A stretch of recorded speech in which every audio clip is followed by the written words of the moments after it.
kumain ka muna. Kumuha ko ng spam musubi at Graham bar. Tig-isa tayo dito. Tara na. Oh, sige ate. Nga pala, mapapadala na ba si mama? Alam niyo naman, masyado akong maraming bayaran ngayon kasi graduating na ako, hindi ba? Marami na din akong ginagawa. Hindi pa nga eh. Hindi pa ako nire-replyan. O ito, baunin mo na. Maliliit ka na eh. Thank you ate. Alis na pala ako. Anong oras na rin, malilito na talaga ako. O, bilisan mo na. Oh, ito. Salamat. Alis na po ako.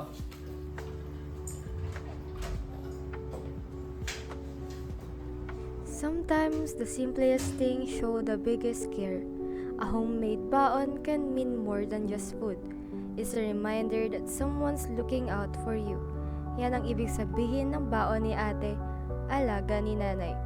Pagmamahal at alaga sa bawat spam musubi at Milo Graham bar. Kasi ang tunay na comfort, hindi kailangan ng bongga. It just has to be made with love.